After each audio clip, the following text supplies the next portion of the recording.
میرا کویشچن ہے کہ میرا ایک دوست غیر احمدی ہے. وہ کہہ رہا تھا کہ میں مان لوں کہ حضرت مسیح موعود جو وقت کے امام ہیں وہ آگے ہیں. تو وہ کہہ رہا تھا کہ اللہ تعالیٰ نے آن حضور صلی اللہ علیہ وسلم کو کہا تھا کہ وہ حج کریں گے، تو انہوں نے کیوں نہیں کیا؟ سوال یہ ہے کہ یہ کہاں اللہ تعالیٰ نے کہا تھا کہ حج کریں گے؟ آن حضور یہ صلی اللہ آنسر علیہ نے فرمایا تھا نا. وسلم. جی. یہ ایک لمبی حدیث ہے، اس کے حوالے دے کے وہ باتیں کرتے ہیں. لیکن ساتھ یہ بھی ہے کہ حج کے لیے کوئی شرائط بھی رکھی گئی تھی نا. ٹھیک ہے. جب حضرت مسیح علیہ السلام نے کبھی بھی ارادہ کیا تو جو مخالفین تھے انہوں نے روکیں ڈالنی، اور حضرت مسیح کو پتہ تھا کہ روکیں ڈلی جائیں گی. اس لیے آپ نے فرمایا کہ مجھے تو حج کرنے دیتے نہیں، اگر بلکہ شدت تھی، آپ کے جذبات اتنے تھے کہ میں سوچتا ہوں کہ میں کبھی جاؤں حج پہ اور پھر مدینے جاؤں اور روضہ مبارک پہ جاؤں تو میرا عشق اور محبت کا حال ہے حضرت صلی اللہ علیہ وسلم سے، میں برداشت بھی کر سکوں گا کہ نہیں کی ہیں. تو یہ خواہش اس لیے پوری نہیں ہو سکی کہ ہوگی. لیکن حج احمدی تو کرتے ہیں، مسیح نہیں کر رہا، تو ایک ضروری نہیں ہوتا کہ ایک بات، بہت ساری بات آن وسلم کو اللہ تعالیٰ نے بہت ساری پیش گوئیاں تھیں جو آن وسلم نے فرمائی کہ پوری ہوں گی میرے لیے، وہ پوری نہیں ہوئیں. وہ حضرت عمر کے زمانے میں یا خلافت راشدہ کے باقی خلفاء کے زمانے میں پوری ہوئیں ہیں. کہ کسرا کے خزانے چابیاں میرے ہاتھ میں دی گئیں، آن وسلم کے ہاتھ میں تو نہیں دی گئی تھیں. ٹھیک ہے. وہ تو حضرت عمر کے زمانے میں جب وہ فتح ہوا ہے، کیسر کا کسرا کی حکومتیں ڈوبی ہیں، اس وقت ختم ہوئی ہیں، تب ملے تھے. ٹھیک ہے. جو پیچھا کر رہا تھا آن علیہ وسلم کا، کیا نام تھا اس کا، سراقہ، اس نے اس کو جب کہا تمہارے سونے کے کنگن پہنائے جائیں گے ہیں، تو آن وسلم کے زمانے پوری ہونی چاہیے تھی، نہیں پوری ہوئی. تو بہت ساری باتیں ہوتی ہیں جو آئندہ زمانے کے لیے ہوتی ہیں، پوری ہونی ضروری نہیں ہوتی کہ اسی وقت پوری ہو جائیں. ہاں حج ہوگا، اور حج قبول ہوگا ان کا جو مسیح موعود کو ماننے والے ہیں. ٹھیک ہے، اگر نیک نیت ہوں وہ. ٹھیک ہے. باقی یہ کہ یا تو ہونا کہ احمدی حج نہیں کرتے، احمدی حج کرتے ہیں. سوال یہ ہے کہ صرف یہی ایک شرط تو نہیں رکھی تھی نا.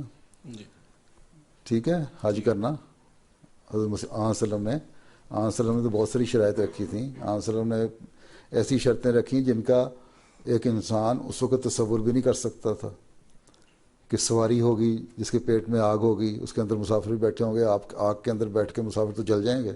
وہ کون تھا؟ ایندھن سے چل رہی ہوگی، جہاز ہیں، 70 ہاتھ لمبے کان ہوں گے، جہازوں کے پر ہیں، ٹرین ہے، بحری جہاز ہیں. پھر ایک جو آسمانی نشان جو ہے سورج اور چاند گرہن کا، وہ بتایا، وہ پورے ہو گئے.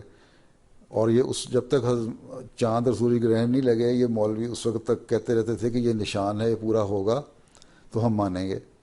ٹھیک. اور جب وہ پورا ہو گیا کہتے نہیں یہ تو یوں ہی ہو گیا. تو جنہوں نے نہیں ماننا وہ 100 قسم کی حجتیں اور دلیلیں دینے لگ جاتے ہیں. ٹھیک ہے. اب ایک یہاں اس کے سوال میں یہ آیا کہ جی حج کریں گے. گھانا میں جو مسلمان تھے ایک زمانے میں، وہاں مسلمانوں کا، نارتھ کے مسلمانوں کا کافی زور ہے. وہاں ہمارے جو مشنری تھے مولانا نذیر احمد بشر صاحب، وہ گئے تو انہوں نے کہا کہ تم کہتے مسیح آ گیا، مہدی آ گیا، تو اس کے آنے کی نشانی تھی کہ زلزلے آئیں گے. ہم تو تب مانیں گے کہ جب گھانا میں زلزلہ آئے. اب گھانا کی جو جغرافیکل پوزیشن ہے وہ ایسی ہے، وہ ایسی پلیٹ پہ کہ اس علاقے میں زلزلے نہیں آتے. مولانا نذیر بشر صاحب نے دعا کی، بڑی دل سے دعا کی، اللہ تعالیٰ ان کے لیے نشان دکھا دے کہ زلزلے آ جائیں. وہ ایسا زلزلہ آیا ایک دن کہ سارے توبہ کرتے باہر آ گئے، اور اس وقت پھر بہت بڑا انفلکس تھا جو جماعت میں شامل ہوا. ٹھیک ہے. ایک بڑی تعداد میں جماعت میں لوگ شامل ہوئے. تو ہر ایک نے اپنی اپنی شرطیں بنا دی ہیں کہ یہ ہوا. حدیثوں میں تو بہت سارے واقعات آتے ہیں نا، باتیں آتی ہیں. ٹھیک ہے. تو انہوں نے کہا ایک نہیں پوری ہوئی تو باقی تو پوری ہو گئی. وہ تو دیکھو جو ان کے اختیار میں نہیں تھیں. ٹھیک ہے. حج تو کر لیتے، چلو ٹھیک ہے. حج تو اختیار میں ہے کہ انسان کے جا سکتا ہے، کر سکتا ہے، ہاں جی لیکن اس کے لیے یہاں سے نے فرمایا کہ تمہیں سفر کی سہولتیں ہو اور امن کی حالت ہو. اب وہ امن کی حالت وہاں ہوگی؟ امن کی حالت تو ایک احمدی بھی جاتا ہے، تم لوگ آج بھی جاؤ تو ڈرتے ہو جی ہیں، جی اور بعض دفعہ دل نہیں بھی جاتا تو پیچھے کھڑے ہو جاتے ہو، امام کے پیچھے نماز پڑھ لیتے ہو، پھر بعد میں آ کے اپنی نماز پڑھ لیتے ہو. ٹھیک جی تو امن کی حالت ایک شرط ہے، اور حضرت مسیح علیہ السلام چھپ کے نہیں جا سکتے تھے. ٹھیک ٹھیک ہے، ٹھیک ہے تو اس لیے لیکن اس سے کہو باقی شرطیں بھی تو ہیں، وہ بھی تو دیکھ لو. جی